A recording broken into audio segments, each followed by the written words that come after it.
Cuando hablamos del gas ideal, como su nombre dice, ideal, en este caso, aquí, ¿qué podemos decir?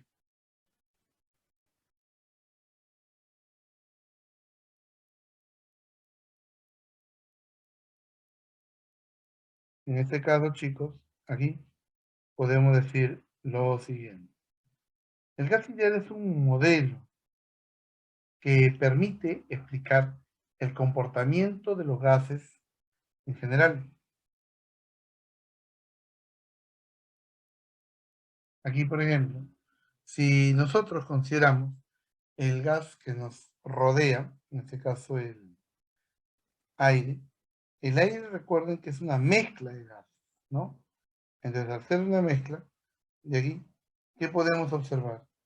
Bueno, en este caso, lo que podemos decir es de que aquí, ese aire tiene diferentes condiciones de presión, de temperatura, lo cual permite que el gas tenga características propias. Es decir, ese comportamiento que va a tener va a ser asociado ¿a quién? En este caso, a lo que corresponde al medio o al entorno, ¿correcto? Eso es lo que podemos ver.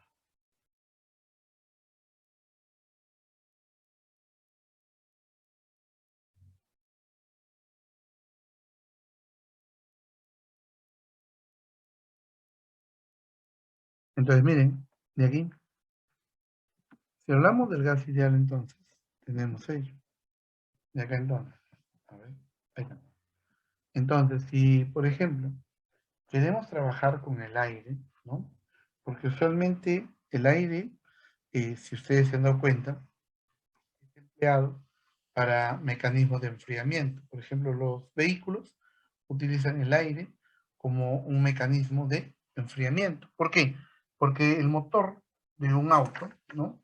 Usualmente va adelante, salvo en algunos vehículos como el Volkswagen, en las unidades pues, de transporte, vamos a decir, eh, interprovincial, el motor va en la parte posterior, pero aún así se comporta, en este caso, ese aire como un gas.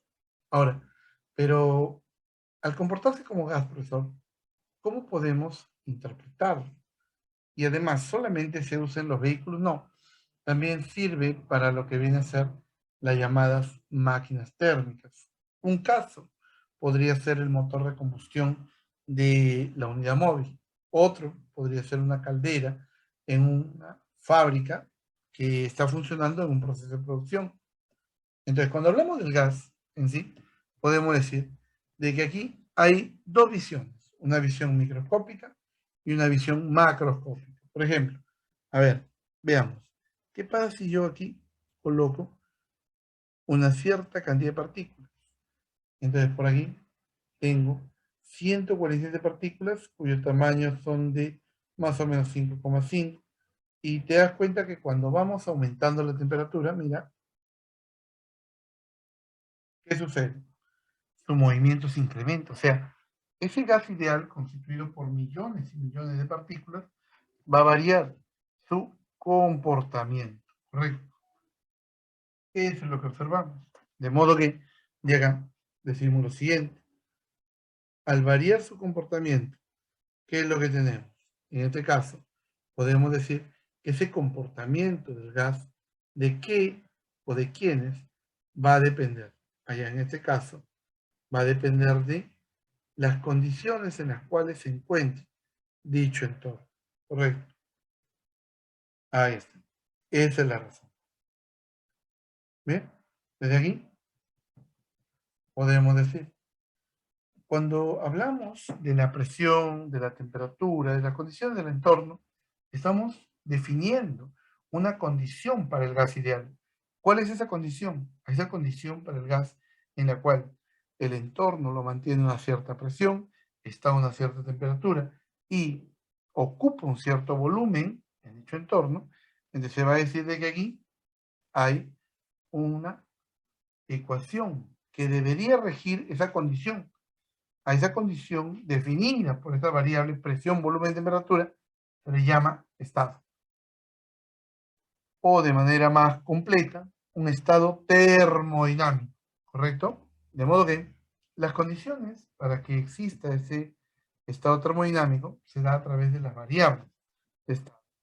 En este caso son la presión, la temperatura y la cantidad de moles. Y obviamente también por ahí el volumen. Y la ecuación de estado, por ejemplo, para un material sólido podría ser así. No sé si recuerdas que cuando tú calientas el material, ¿qué pasa con el material? En este caso, el material se dilata. Y cuando se dilata, tiene un volumen aquí que ha ido aumentando debido a este coeficiente volumétrico de temperatura. Mientras que también, como aumenta, en este caso, de volumen, también podemos decir que hay una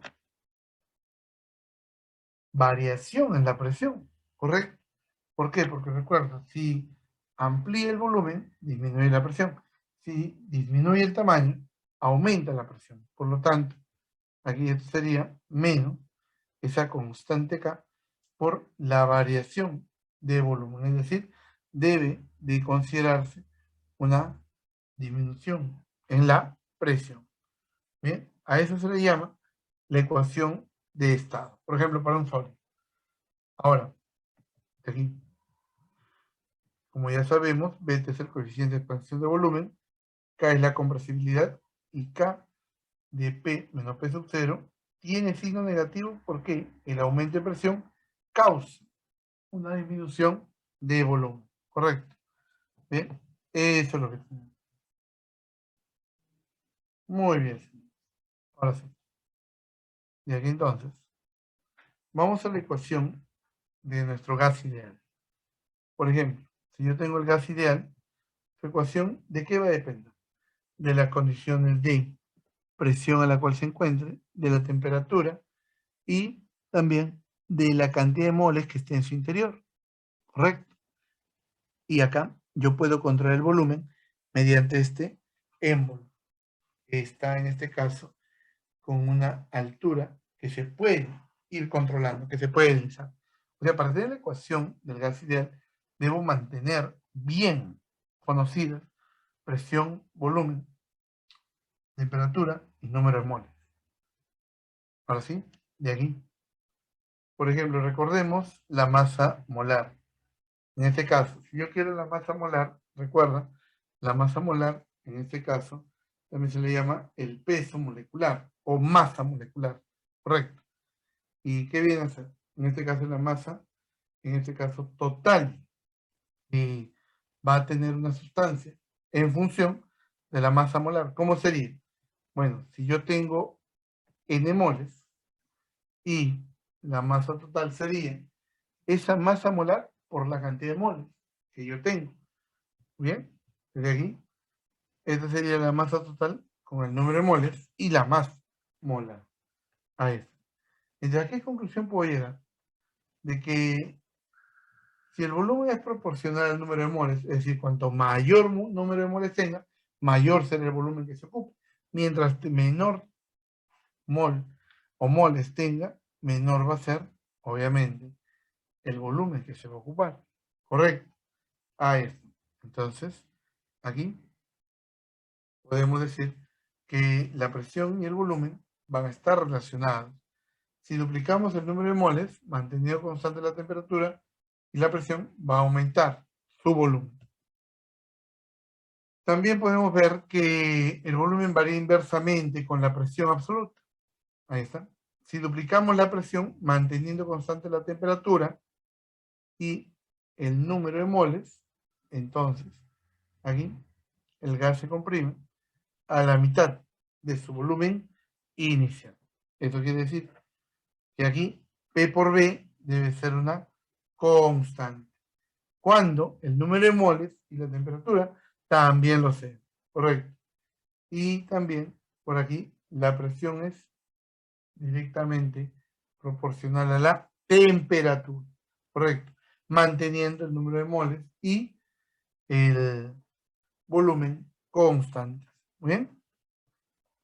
Ahí está. De esas tres relaciones se llega a lo siguiente, a que la presión por el volumen debe ser igual al número de moles por R por C.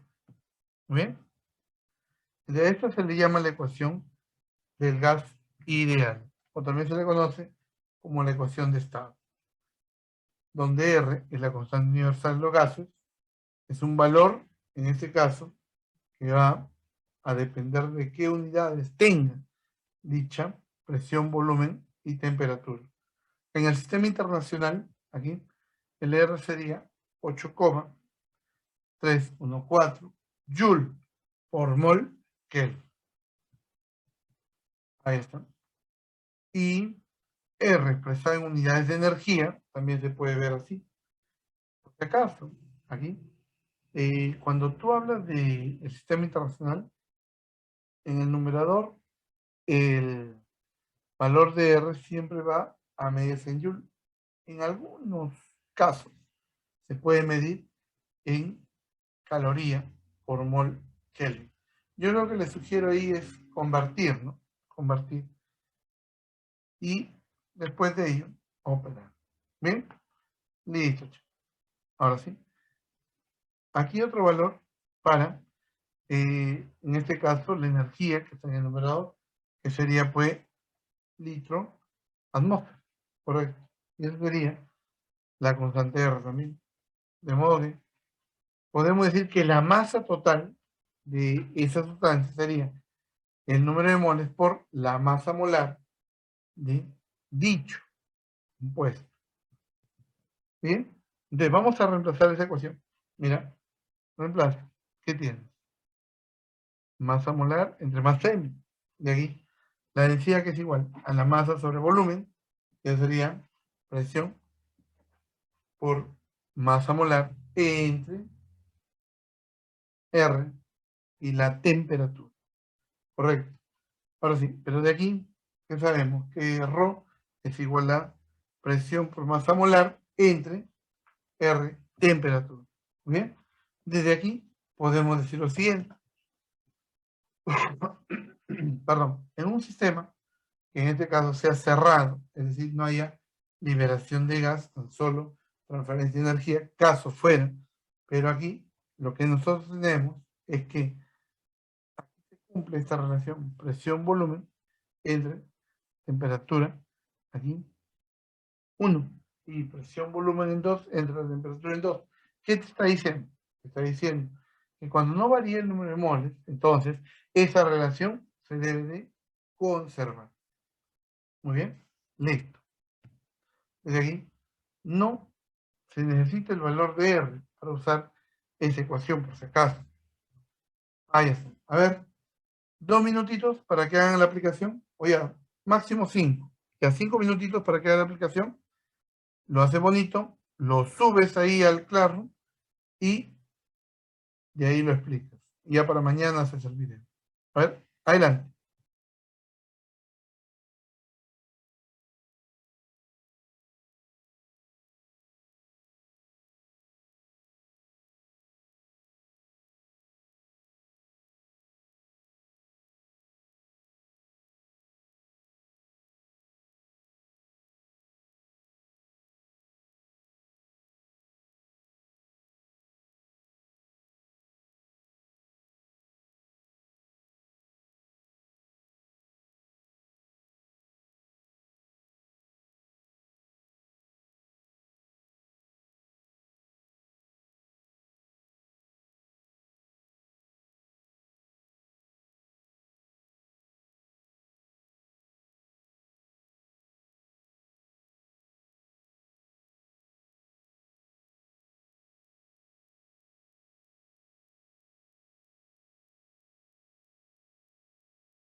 Muy bien, chicos, a ver, ¿cómo vamos? ¿Terminaron?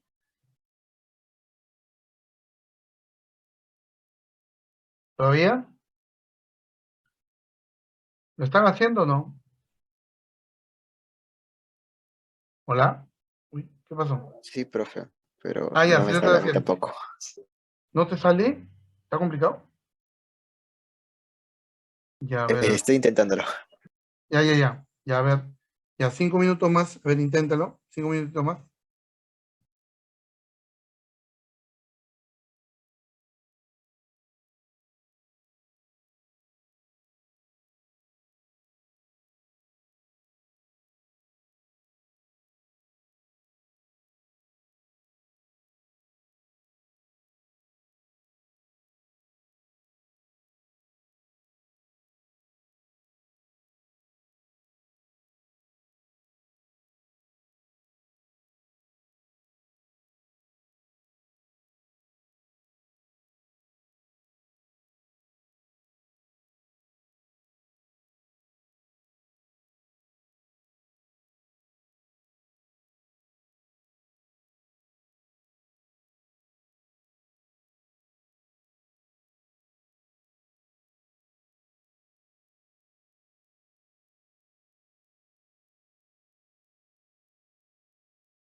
Muy bien. A ver, ¿alguien ya lo terminó?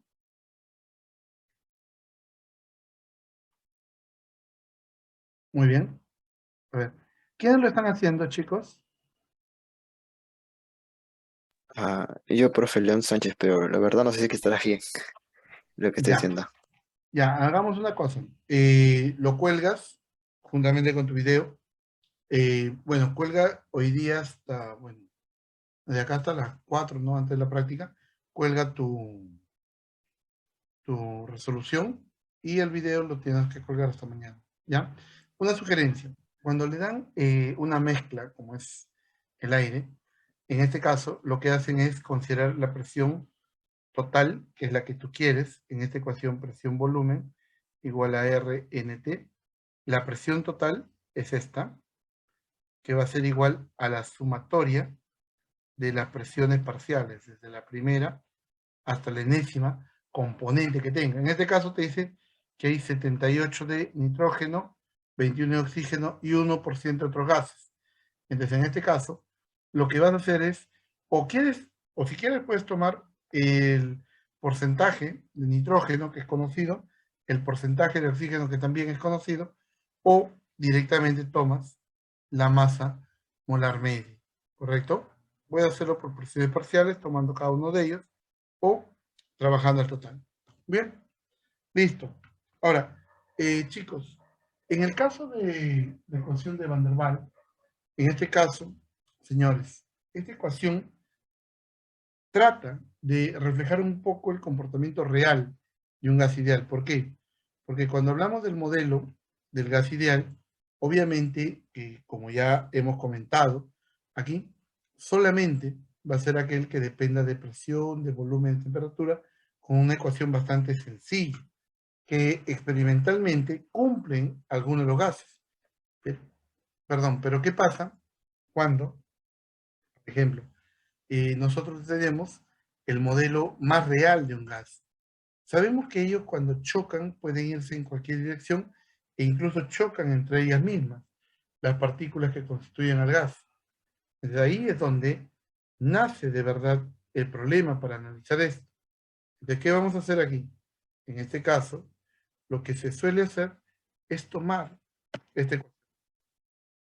Van der Waals entonces lo que hizo fue considerar estas, vamos a decir, eh, consideraciones de los factores externos que van a hacer variar, en este caso, la presión y el volumen.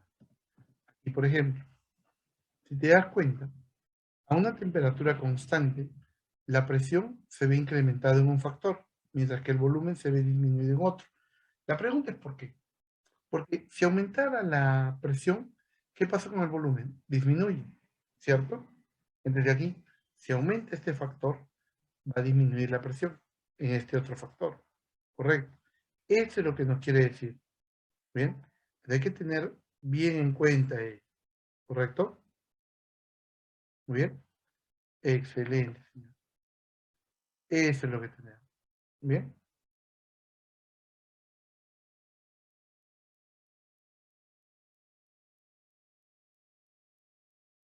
Ahora sí. De acá entonces. ¿Qué pasa con esas constantes A y B? Aquí, por ejemplo, tenemos lo siguiente. Podemos decir entonces de que en este caso, aquí, A y B son constantes empíricas, experimentales para cada gas, ¿correcto? Perdón. Y podemos decir acá,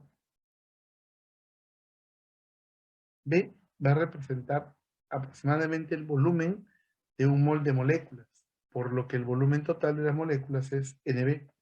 Y el volumen neto disponible para que se muevan, ¿cuál es? Sería el B menos el número de moles por esta constante. B, correcto. Ahí está. Por acá, A va a depender de las fuerzas de interacción intermolecular. ¿Por qué? Porque está referido a la presión. Y la presión es debido a las fuerzas que hay entre ellas. Correcto. Ahí está. Bien. Eso es lo que tenemos.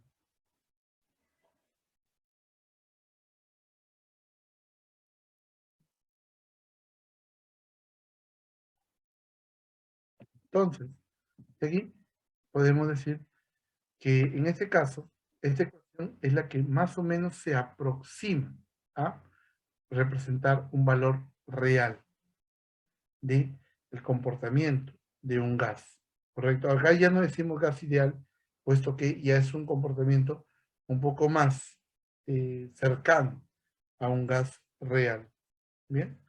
Y además, ¿no? En lo que corresponde aquí, el comportamiento de un gas más real, a partir de esta ecuación de Van der Waals, representa en este caso objeto de estudio para lo que son los gases, pues, hoy en día en la naturaleza. ¿Bien? Eso es lo que tenemos. Ahora sí, veamos entonces. Aquí, una aplicación.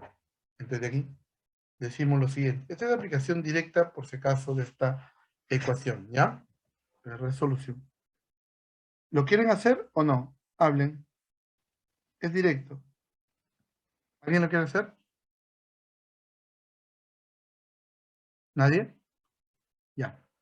Entonces me piden aquí la presión final, empleando la ecuación de Van der Waals.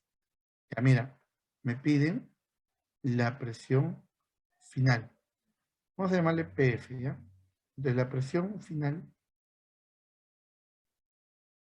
¿a qué debe ser igual? PF será igual a la presión más el A por, en este caso, el N al cuadrado, ¿así? Sobre B cuadrado.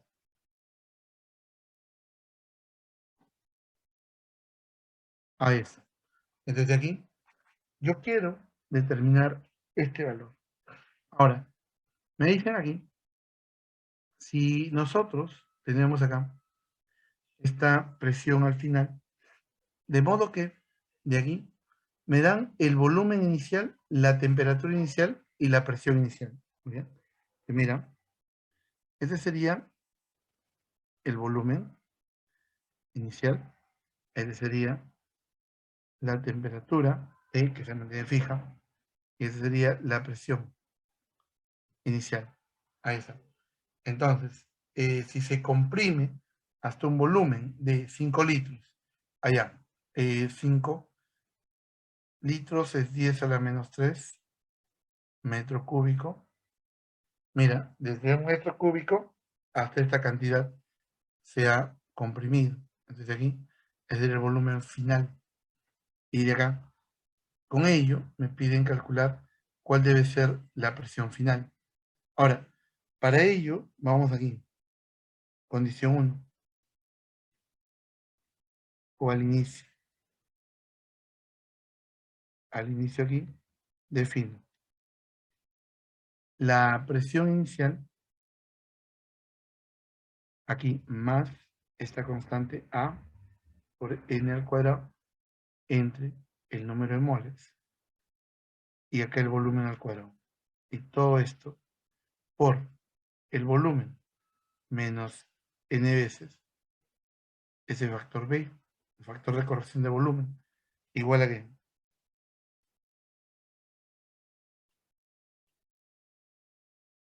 igual al N R por T. Correcto. Ah, ya. Temperatura inicial, volumen inicial, no sé. Bien. Ahí está. Entonces de aquí, bueno, solamente reemplazar y listo. De modo que al final,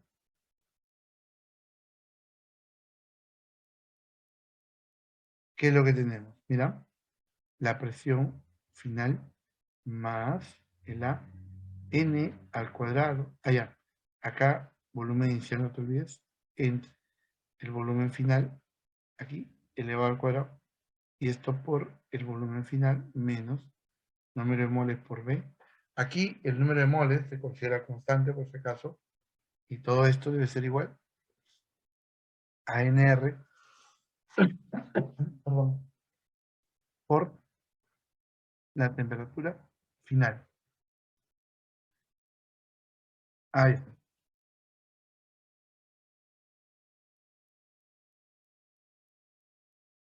Muy bien. Y ahora sí, ¿qué voy a hacer? Reemplazo. En este caso, aquí. Si tengo aquí,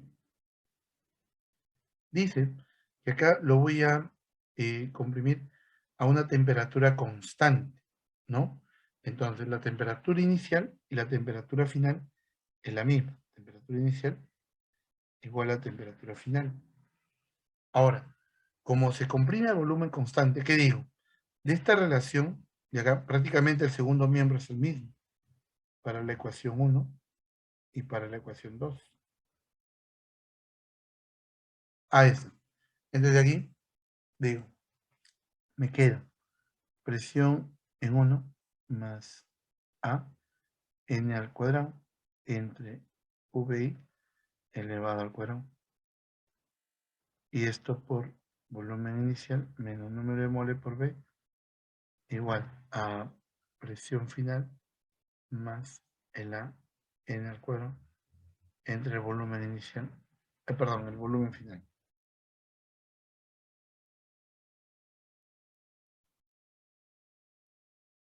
Elevado al cuadrado. Y todo eso por el volumen final menos n veces B. ¿Listo? Ahora, profesor, en este caso yo tengo esta condición. De acá, presión inicial, volumen inicial A conocido. Entonces, ¿qué es lo que me falta conocer? El número de moles. Entonces, ¿cómo conozco el número de moles aquí? Allá, buena pregunta. Cuando tengamos este tipo de problemas, lo que usted debe hacer es lo siguiente. De la condición inicial, aquí, usted sabe que el gas estaba en una condición en la cual la presión, el volumen y la temperatura, ¿cómo permanecen?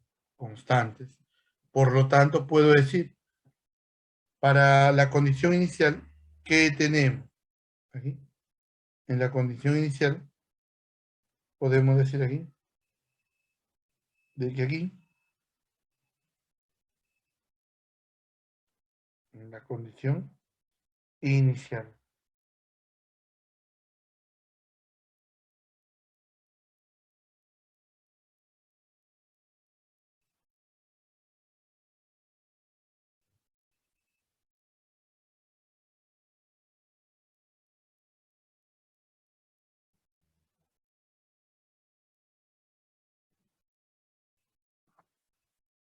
en la condición,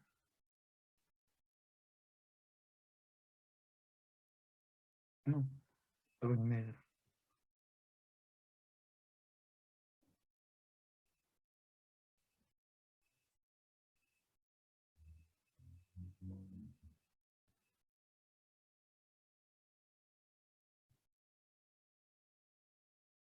Inicial, ¿qué tengo? Allá, en la condición inicial, ¿qué es lo que tenemos aquí? En este caso, podemos decir lo siguiente. Acá, por ejemplo, observamos que la presión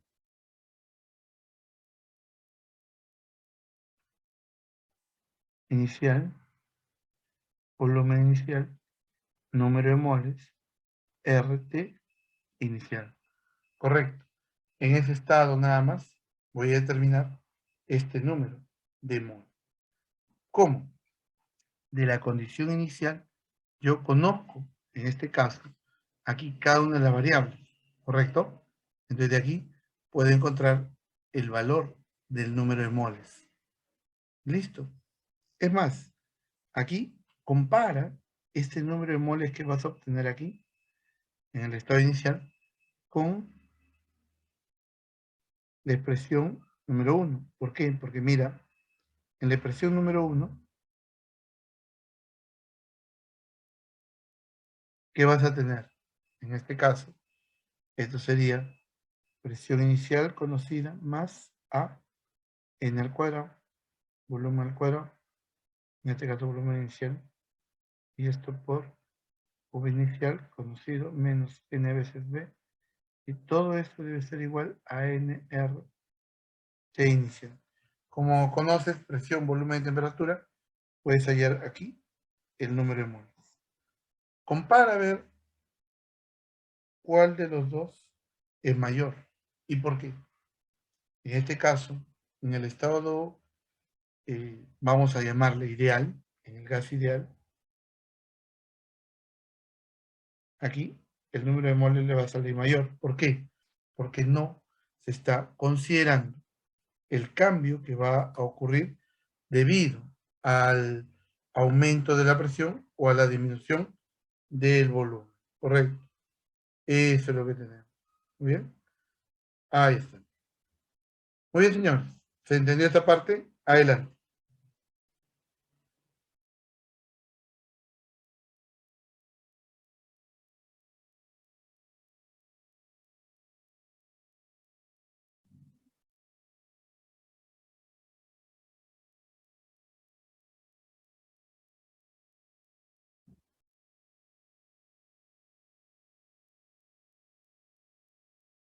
Muy bien. Listo, chicos. Entonces vamos aquí a la gráfica de presión-volumen.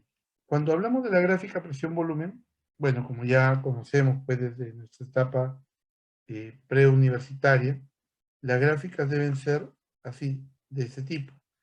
Deben ser hipérbolas, las cuales, mientras más arriba o más alejadas de los ejes de presión y de volumen estén, van a ser, en este caso, aquellas que representan isotermas, en las cuales dichas isotermas van a tener mayor temperatura, cuanto más alejadas se encuentren ellas de los ejes.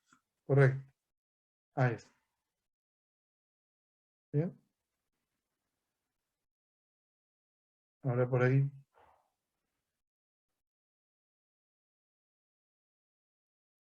Si yo tengo en esta gráfica presión-volumen, cuando existen, en este caso, cambios de fase, porque hemos visto también cambios de fase, aquí, ¿qué es lo que sucede?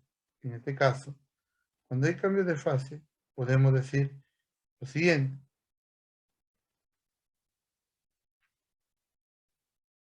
Aquí, que en esta región, cuando baja demasiado la presión y el volumen también se ve reducido, ¿qué puedo observar? En este caso, de aquí, puedo decir lo siguiente. Acá,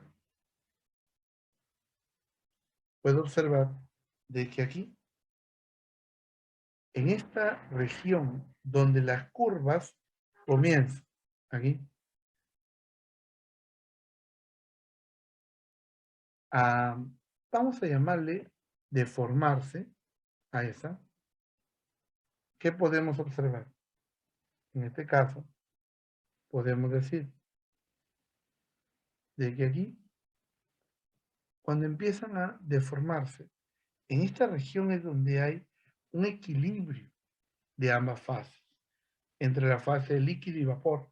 Profesor, ¿y cómo sabe eso? Ah, ya, buena pregunta. Esto en este caso se ha hecho de manera empírica, ¿correcto? A partir de datos empíricos se han hallado tablas y esas tablas han permitido conocer, pues, cómo debía ser, en este caso, dicha relación entre presión y volumen. Correcto. Eso es lo que tenemos. ¿Bien?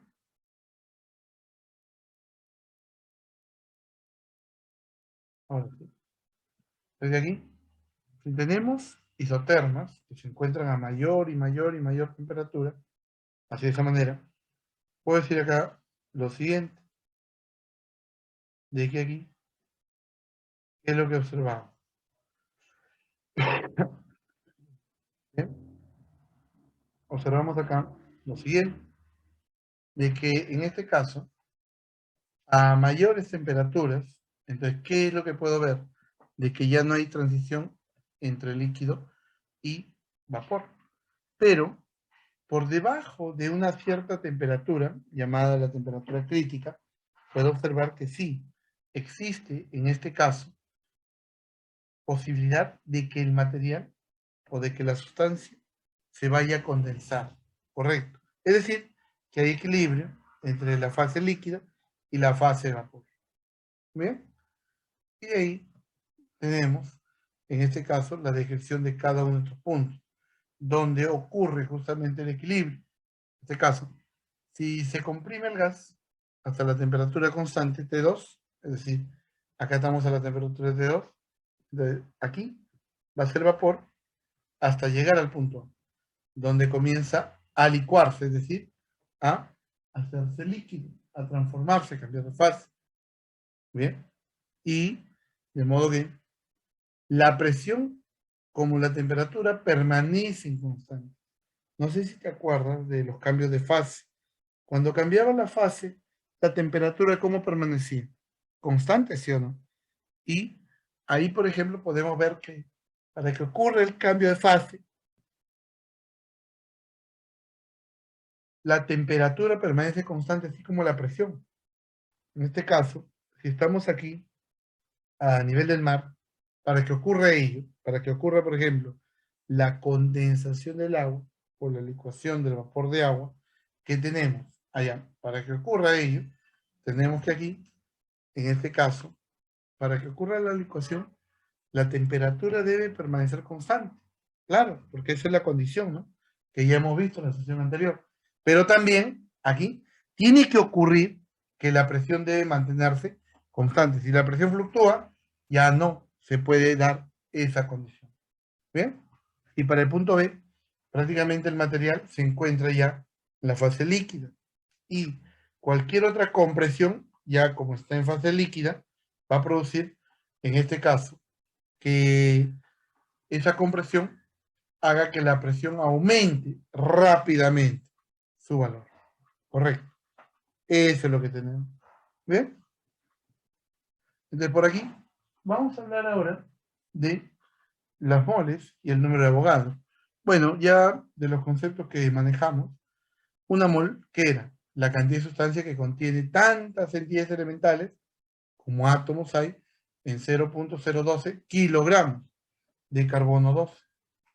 Y también de que el número de moléculas en un mol se va a denominar número de Avogadro y se va a denotar con Na. O sea, esta sería la representación para el número de Avogadro, donde el número de Avogadro sería 6.022.14.129 más menos el 0.000000047 por 10 a la 23 moléculas por mol. Y esto viene a ser el número de Avogadro. De manera práctica, 6 por 10 a la 23. Correcto. La masa molar para un compuesto es la masa de una mol y esta va a ser igual a la masa de una sola molécula multiplicada por su número de Avogadro. Es decir, así. La masa molar sería la masa de una sola molécula por ese número de Avogadro. Y si la molécula consiste de un solo átomo, porque podría darse el caso, entonces es común usar el término masa atómica en lugar de masa molar o de peso molecular. ¿Por qué? Porque masa molar o peso molecular están reservados para moléculas. ¿Bien? Ahí tienen una pequeña aplicación para que jueguen un ratito. ¿Bien? Eso lo dejamos. Y con esto terminamos esta primera parte. Muy bien. Ahora, no sé si hay alguna duda, alguna pregunta en esta parte, chicos. Adelante.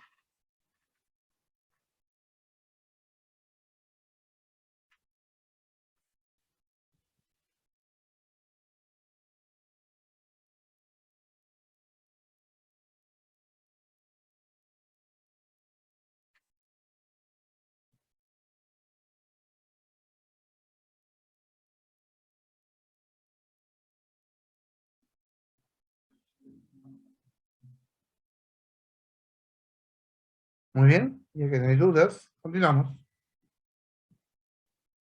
Vamos a hablar ahora del modelo molecular de un gas ideal. Por ejemplo, esto ya lo han visto ustedes de repente en su etapa preuniversitaria. A esto se le llama el modelo cinético molecular, que en este caso considera, pues, aquí varios supuestos. Primero, es de que hay un recipiente que contiene un número muy grande de moléculas idénticas, cada una con una masa m. Y esas moléculas se comportan como partículas puntuales, es decir, su tamaño es pequeño en comparación con la distancia media entre las partículas y las dimensiones del recipiente. ¿Bien? Y también de que esas moléculas están en movimiento y las moléculas chocan ocasionalmente con las paredes del recipiente. Y esos choques son perfectamente elásticos. Correcto. Las paredes del recipiente son perfectamente rígidas y con una masa muy grande. Es decir, las paredes del recipiente jamás se van a poder mover. Muy bien. Eso es lo que tenemos.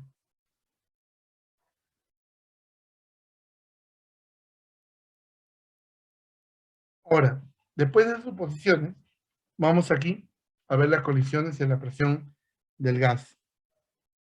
Aquí, por ejemplo, cuando hablamos de los choques van a ser perfectamente elásticos. ¿Qué quiere decir? Que cuando viene por aquí la molécula, choca, y la rapidez con la cual llega a la pared va a ser igual a la rapidez con la cual sale de la pared, y en la vertical mantiene la misma componente de la velocidad. Correcto. Eso es lo que tenemos. ¿Bien? Ahí está. Ahora aquí podemos decir que entonces la componente X de la cantidad de movimiento, ¿cómo cambia? Bueno, como sabemos de que aquí lo que tenemos es que aquí en este caso, inicialmente la cantidad de movimiento hacia dónde está. Allá, inicialmente la cantidad de movimiento está hacia la izquierda. Entonces sería menos la masa por el valor de la rapidez. Este menos, que está afuera, no te olvides, me indica la orientación, ¿correcto? Y luego, después del choque, viene con esta dirección y acá tiene una cantidad de movimiento más, porque va a la derecha, masa por el módulo de la velocidad. Ahí está. Eso es lo que tenemos, señores. Luego, de aquí, podemos decir que el cambio de la cantidad de movimiento, ahí, ¿cómo sería? Aquí sería de la siguiente manera. Aquí, por ejemplo,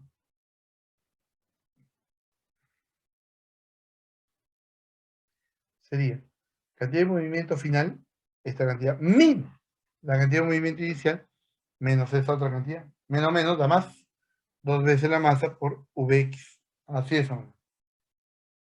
Muy bien. Entonces aquí, ¿qué tenemos?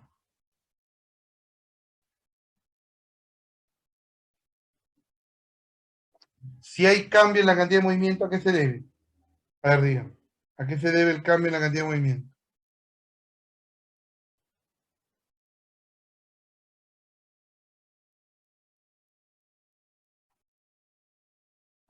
La presencia de aceleración, profe.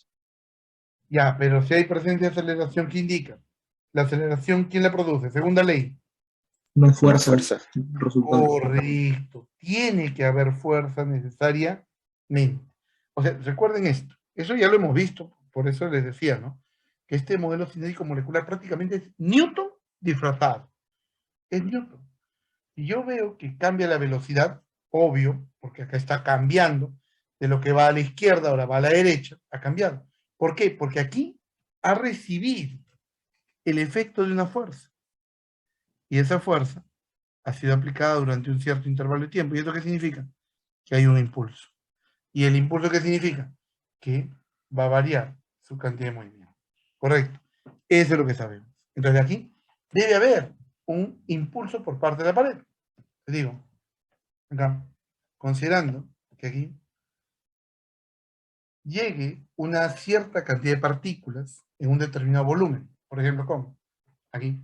Vamos a suponer de que aquí el volumen de esta superficie cilíndrica sea pues igual a que área de la base, A, por la altura, que sería el Vx por el diferencial de T.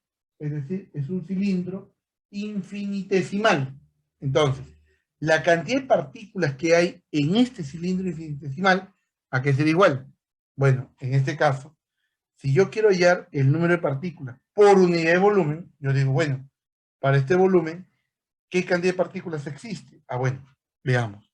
Mira, yo digo aquí, número de partículas que existe aquí sería, pues, en este volumen A por Vx por el diferencial de T. Y por acá, el número de partículas totales, ¿qué volumen ocupan? El volumen total, V, que sería el volumen ¿de quién? De todo el recipiente. Entonces aquí, el Nx, ¿a qué debe ser igual? Regla 3.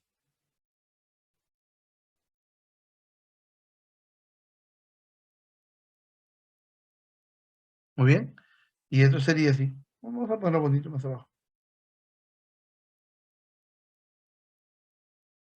El Nx, ¿a qué debe ser igual? N entre V por A por Vx, diferencial de T.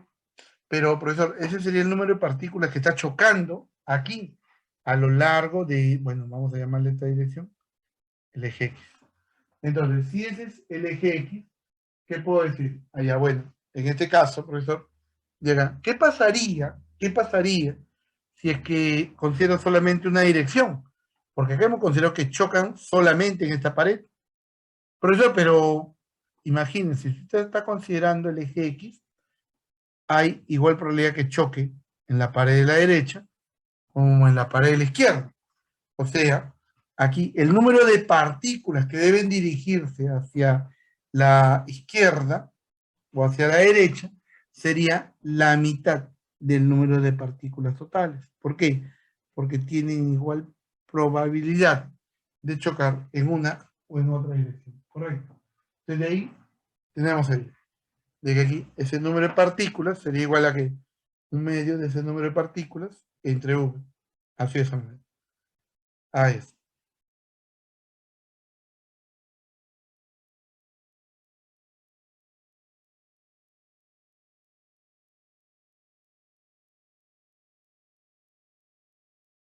¿Qué podemos decir entonces?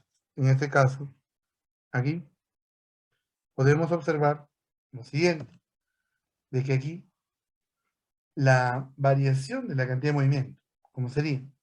Bueno, sabemos que este es el número de partículas que va a chocar en una de las paredes. Entonces, la diferencial de la cantidad de movimiento, ¿a qué sería igual? Allá sería igual a todo ese número de partículas que va a chocar, esto, por la variación de la cantidad de movimiento de una sola partícula. Para una sola partícula sería 2 veces m por el Vx. Entonces, esta sería la variación de la cantidad de movimiento. ¿Se entiende hasta aquí, chicos? Adelante. Hola. Sí, profesor. Muy bien. Bien. Desde aquí, bueno, simplemente operando mitad, mitad, número de partículas, el área de la sección transversal, la masa de cada partícula por el Vx, o sea, la rapidez en el eje horizontal, elevado al cuadrado por la diferencial de t, y esto sobre volumen. Correcto. Perfecto. Disculpen. Y ahora sí. De aquí entonces, ¿qué digo?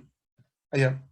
Entonces, si consideramos P para la cantidad de movimiento y P minúscula para la presión, digo aquí, pasa el diferencial de T al otro miembro. ¿Qué tengo? Este sería la diferencial de la cantidad de movimiento con respecto al tiempo. ¿Qué cosa es esta? A ver, el primer miembro, ¿qué es? A ver.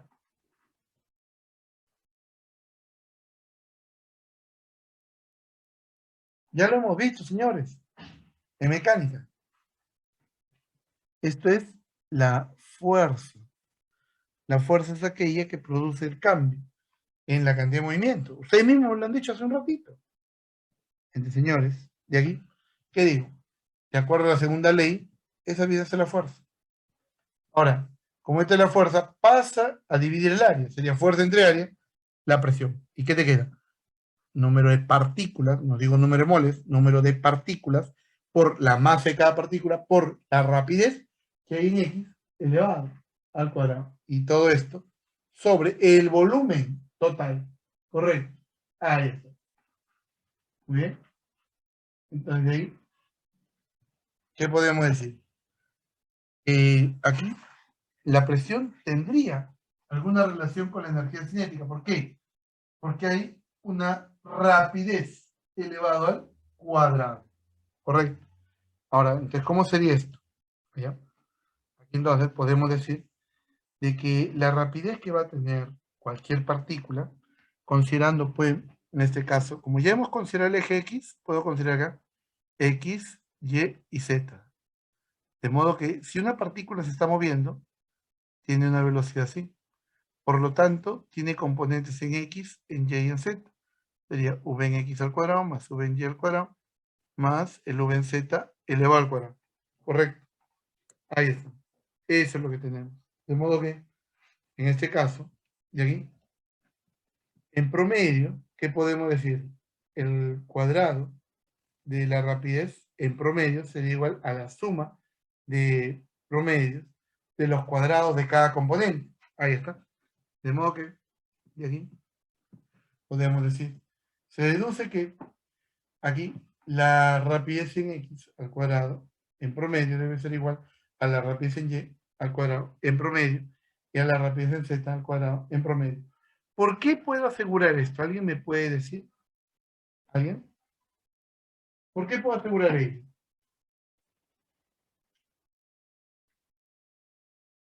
¿Por qué puedo asegurar que el promedio de la componente en X, en Y y en Z debería ser la misma?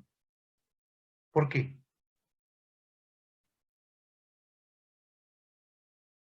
A ver, comencemos con el siguiente razonamiento. ¿Tiene igual probabilidad de avanzar hacia más X o hacia menos X? ¿Tiene igual probabilidad de avanzar hacia el Y o menos Y? ¿Tiene igual probabilidad de avanzar hacia más Z o menos Z? ¿Correcto? La pregunta es, ¿por qué? ¿Por qué el cuadrado de la rapidez en promedio para X, para Y y para Z deberían de ser iguales? ¿Por qué deberían de ser iguales? En este caso, ¿qué decimos, señores? ¿Por qué deberían ser iguales? ¿Qué me dice?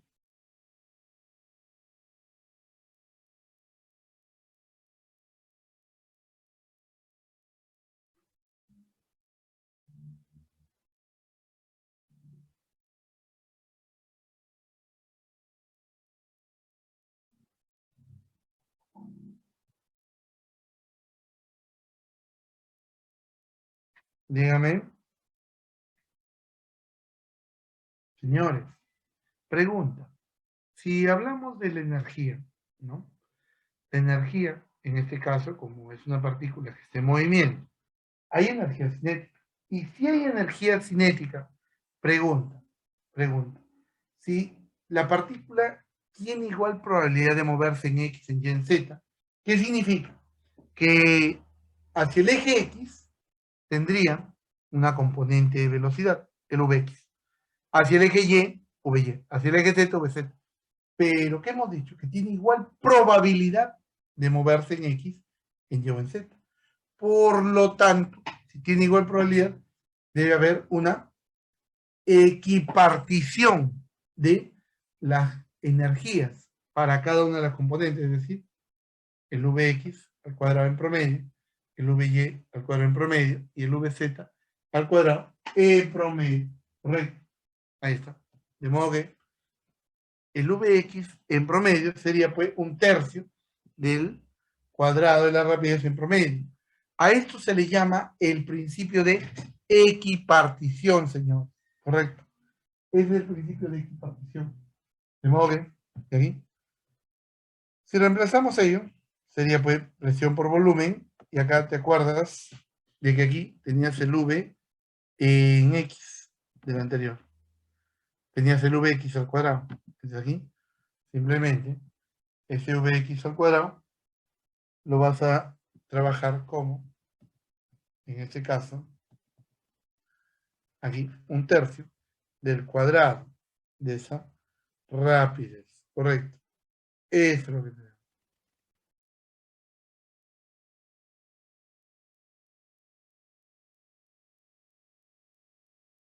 Ahí está. Desde ahí tendría presión por volumen es igual a 1/3 del número de partículas por la masa de cada una de ellas por el cuadrado de la rapidez en promedio. ¿Bien? Y de ahí tenemos ello. ¿Pero qué cosa es 1/2 de la masa por la rapidez promedio elevado al cuadrado? Bueno, ¿es la energía cinética o no? Claro, multipliqué por 2, dividí entre 2, por si acaso, por eso sale el 2 acá y sale el 2 acá abajo. De ahí, señores, ¿qué tengo? Esta sería la energía cinética promedio para una sola partícula. De aquí, esta sería la energía cinética promedio de una sola partícula, de una sola molécula en este caso. Desde aquí tenemos que ello sería la energía cinética de relación. O sea, el producto presión-volumen, ¿a qué sería igual? A los 2/3 de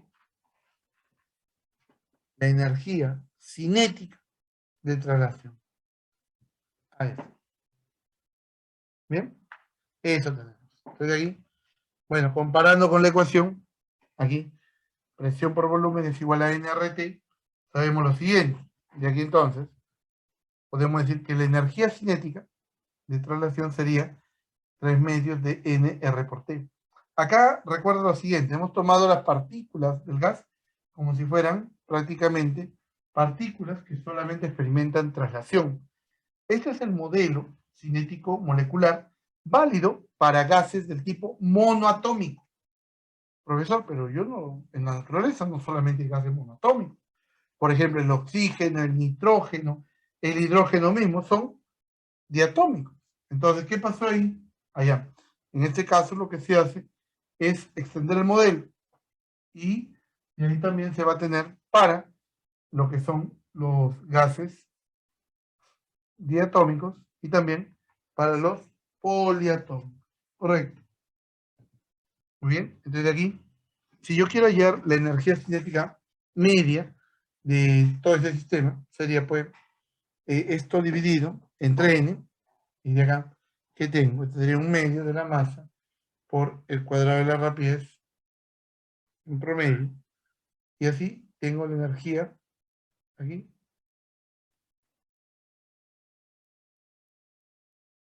Esta energía cinética de traslación media por la cantidad de partículas me representa entonces el grado de movimiento que tiene nuestro sistema. Correcto. Eso es lo que observamos. Bien. Por aquí. Si recordamos que el número de partículas sería el número de moles por el número de Avogadro, mando esto a dividir, y esta relación sería la inversa del número de Avogadro. Entonces, como teníamos esta relación, de aquí, esto era igual a 3/2 de qué? En este caso, esta expresión de aquí, ¿a qué es igual? A 3/2 de R por el número de Avogadro por la temperatura. Y de ahí, señores, se acabó el problema. ¿Por qué? Porque de aquí tengo esta razón R entre N sub A, que usualmente se ve en estos cursos de teoría cinético-molecular. Entonces, ello define la llamada constante de Boltzmann. Muy bien. Y esa constante de Boltzmann sería igual a ¿qué? Al R, 8,314 Joule por mol Kelvin, y el número de Avogadro, 6.022 por 10 a la 23 moléculas por mol. De modo que el K, como ya conocemos, es 1.38 por 10 a la menos 23 Joule por Kelvin. Y de aquí, la energía cinética media también se puede escribir como 3/2 de K por T. Esa es la energía cinética media de traslación de una molécula de gas. Y de aquí podemos decir que en este caso, el número de Avogadro por la energía cinética media sería los 3/2 de K por T por el número de Avogadro. ¿Correcto? Eso es lo que tenemos. ¿Bien? Y de aquí, como la masa molar, no te olvides, sería igual a qué? Al número de Avogadro por la masa de una sola partícula. Desde aquí tendrías que 1/2 de la masa total sería igual a qué? 1/2 de la masa por el cuadrado de la rapidez en promedio sería igual a qué? a 3 medios de RT, ¿correcto? Ahí está. Eso es lo que tenemos. ¿Bien? Y aquí vamos a hablar de las rapideces moleculares. ¿Por qué? Como ya hemos visto, la energía cinética de traslación, ¿de qué depende? Depende del cuadrado de la rapidez que tenga la partícula. Pero ahora, todo esto que se ha estudiado es para el caso del gas monoatómico. Entonces, el gas monoatómico tiene una cierta rapidez al interior del sistema debido al movimiento de sus moléculas. Ahora, puedo decir entonces de que aquí el cuadrado de la rapidez en promedio, cuando nosotros le sacamos raíz cuadrada a ello, sería la rapidez eficaz, ¿correcto? O rapidez R, ms. En este caso, significa que esta es una rapidez cuadrática, media, ¿no? O también root mean square, ¿no? Rapidez cuadrática media. O también se le llama rapidez eficaz. Eso es lo que tenemos. Y acá entonces, también se le llama rapidez cuadrática media. Y de aquí tendríamos lo siguiente.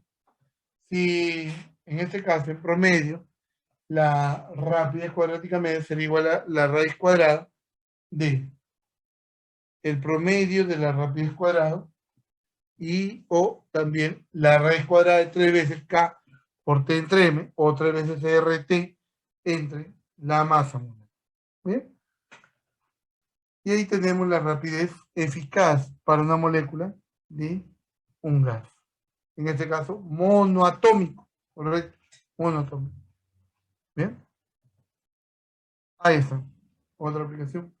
Como te piden la energía cinética media para una molécula a esa temperatura, ¿qué hacemos? Allá, como tú quieres, en este caso, aquí, esa energía cinética de traslación, aquí es igual a 3 medios de R por T. Entonces, ¿qué hacemos?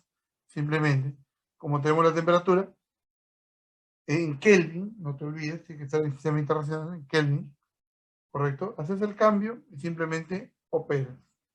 Muy bien, ahora sí, vamos a la parte de los choques. Cuando hablamos de los choques entre las moléculas, ¿a qué nos referimos? Por ejemplo, mira, cuando hay choques entre las moléculas, por ejemplo, una viene así, y acá tengo una pequeña sección transversal. ¿Bien? Perdón, de modo que de aquí puedo decir, si la partícula entra por aquí con un radio R, de la sección la puedo trazar de cualquier manera. Yo estoy aquí haciendo de que en este caso, para esta distancia R, entre pues a lo más aquí una de estas esferitas. Así. Correcto. Ahí está. Entonces está entrando por aquí. De modo de, puedo decir que aquí sería 2R y acá 2R. Pueden entrar como máximo simultáneamente 2 esferas.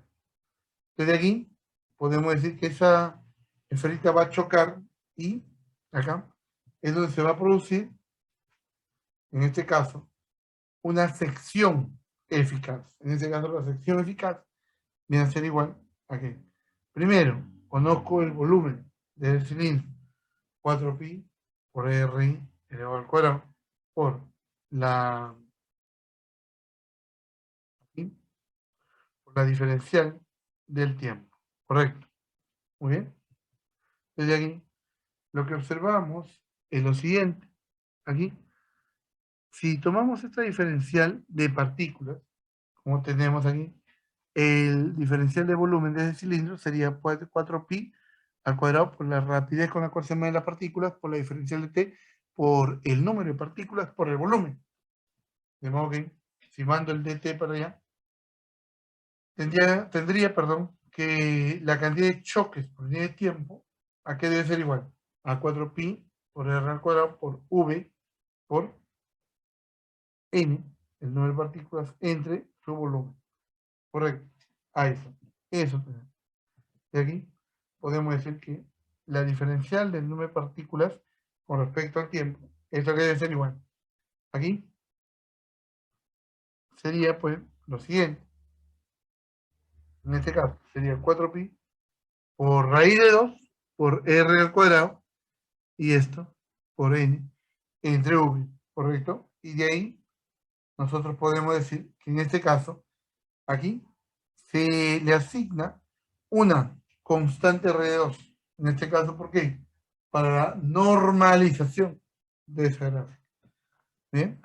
Ahí está. Tengo ahí también el tiempo libre medio entre choque y choque de la molécula. ¿Bien? Entonces, esa distancia media entre choques, aquí, esta cantidad, lo que va a hacer es representarme también la longitud de camino libre medio.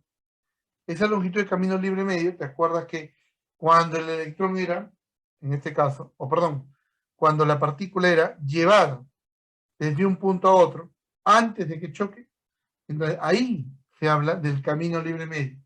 Y, en este caso, de la longitud de onda. La longitud de onda, en este caso, que va a tener, es de ese valor igual al camino libre medio. Sería la rapidez por este intervalo de tiempo. Ahí es. Así es, Andrés. Bien. Y por acá, cuando hablamos del movimiento, entonces, chicos, hablamos de la capacidad calorífica de los gases. ¿Esto qué significa? Aquella propiedad por la cual el gas puede recibir y absorber calor, o también puede perder o disipar calor. Correcto. Eso es lo que tenemos. Bueno, un minuto, chicos, por favor. Un minutito.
Muy bien, señores. Continuamos.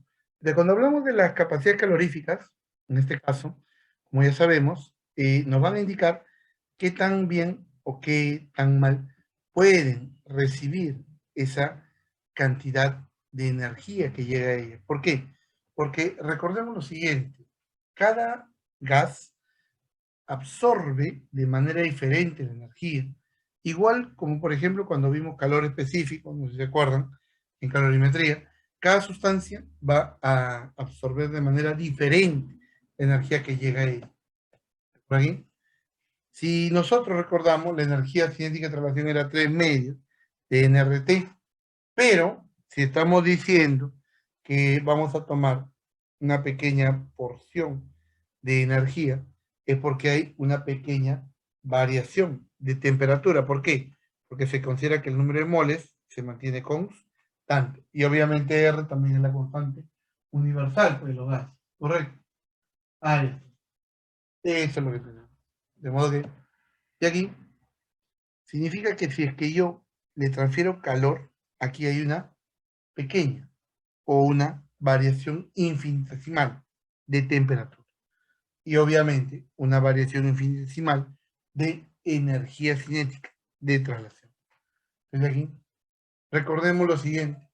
Cuando hablamos de la capacidad calorífica molar, aquí, por ejemplo, vamos a recordar, en este caso,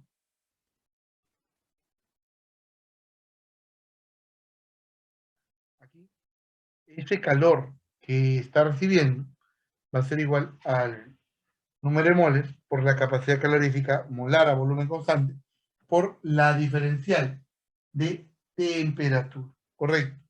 De modo que si igualamos ello, se va de aquí el diferencial de T. ¿Y qué te queda? Que la capacidad calorífica molar para ese gas monoatómico, o sea, son partículas puntuales que solamente se trasladan y no rotan, aquí va a depender netamente de la temperatura. Ahora, pero si es una extensión para el caso de los gases diatómicos, que sería pues 5 medios de K por T, y su energía cinética sería el número de moles por el número de Avogadro, y todo esto por 5 medios de K por T. Y la energía cinética total multiplica todo esto por aquí, ese número de moles, y de acá tienes esa energía cinética total. De aquí, simplemente ordenando, sería 5 medios del número de moles por la constante de Stefan Boltzmann, por el número de Avogadro y por la temperatura. Pero de aquí, señores, el valor de R, ¿sí? ¿Cómo lo podemos ver? Allá, haciendo la misma cuenta.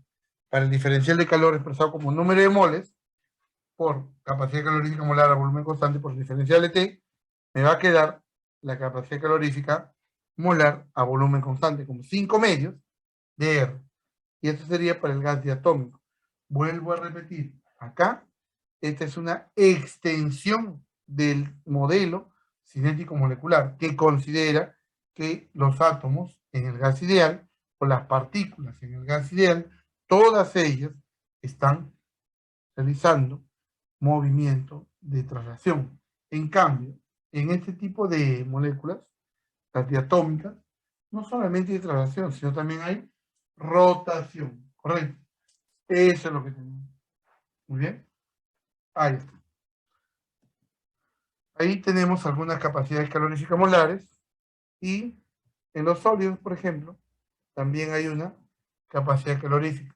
En este caso, su capacidad calorífica es de 3 veces el valor de R. Ahora, ¿por qué debe ser mayor? ¿Por qué? Recuerda tú que el calor se transfiere más rápido ¿dónde? En este caso en los sólidos.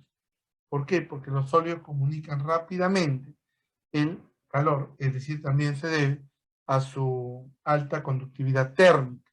Y la capacidad calorífica que este sólido puede presentar es 3 veces la constante de gas ideal. ¿Bien? Y por último, la distribución de Maxwell-Boltzmann. Bueno, esta función es una función estadística, es la distribución de Maxwell. si ustedes han llevado estadística, deben haber visto esta distribución para Maxwell. Y en esta distribución, lo que hacemos es determinar cuál es la frecuencia con la cual las partículas tienen una cierta velocidad en términos de los parámetros de temperatura y de rapidez de traslación. De modo que, por acá, observa lo siguiente. Conforme está aumentando la temperatura, ¿qué pasa? Todas las partículas, en este caso, tienden a alinear su rapidez y se hace como que más uniforme. ¿Y eso qué significa? Que hay una menor distribución de velocidades. ¿Y eso qué significa? Al haber menor distribución de velocidades, hay un menor valor de esta frecuencia. Correcto. Entonces vemos que conforme aumenta la temperatura, la curva se aplana y el valor máximo se desplaza hacia una mayor, rápido. ¿Muy bien? Entonces aquí tenemos lo siguiente. En esta parte, por ejemplo, tenemos la fracción de moléculas cuya rapidez está entre V1 y V2. Y acá, por ejemplo, en el punto más alto de la función de distribución, tengo el valor máximo de la rapidez. Correcto. Y por aquí tengo la fracción de moléculas cuya rapidez es mayor que la rapidez en A. Y por aquí la rapidez de la molécula va a ser menor que V1. Correcto. Bien, la fase de la materia, como ya vimos, en el caso de la gráfica presión-volumen, lo que hacemos aquí es lo siguiente. En este caso, de aquí, sabemos que de este diagrama de fase, en esta parte está la fase sólida, la fase líquida y la fase gaseosa. Y cada una de estas ramas de la gráfica viene a ser aquella en la cual las fases coexisten. Acá, por ejemplo, el sólido con el vapor, aquel sólido con el líquido y aquel el líquido con el vapor. Correcto. Muy bien. Y ahí tenemos. Y por acá, datos, por ejemplo, para el punto triple de diferentes sustancias. Y luego una pequeña aplicación. Muy bien. Ahí tienen para entretenerse durante el día de hoy. Muy bien, chicos. Entonces, aquí nos vamos a quedar. ¿Ya? No sé si hay alguna duda, alguna pregunta, chicos. Adelante. Muy bien. Entonces, aquí procedemos a terminar. Recording stopped. Muy bien, señor. Ahora sí. Dime, François. ¿Ibas a decir algo? Sí, profe, era con A ver, respecto dime. a la práctica, si es que hoy día de todas maneras se iba a tomar, porque también el profesor Peña estaba en duda con respecto a la PC si iba a ser hoy día o no, por el tema del feriado. Ah, bueno, no sé. A mí lo que me dijeron que sí, normal, ¿eh? Pero bueno. Si es que dice que es feriado, normal, ¿no? Bueno, como yo lo hago virtual, o sea, hoy día además que no he salido, estoy aquí en casa. No Ah, hay- porque Pero, creo que le preguntaron al profesor Peña y dijo que depende lo que usted decía, creo que dependía, porque en la universidad sí, presencialmente no estoy en actividades hoy día, según tengo claro, entendido. claro, hoy día, o sea, supuestamente todos estamos en casa, ¿no? Pero, a ver, pregunta, a ver, ¿el calendario de actividades de práctica lo tienen o no? A ver, a ver, vamos a consultar. Le voy a llamar también al profe Peña, ¿ya? Espérense. De repente el profe Peña me dice hoy día no, porque es feriado. A ver, déjeme coordinar, ¿ya? A ver, ¿dónde estás? ¿Dónde estás?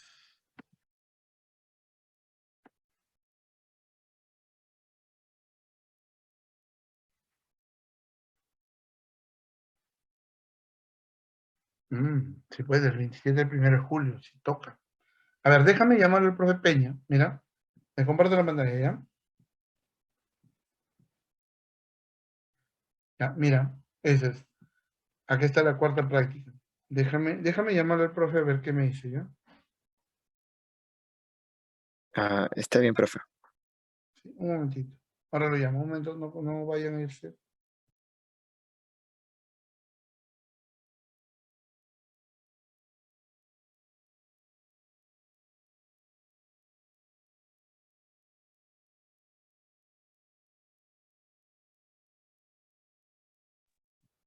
Un momentito.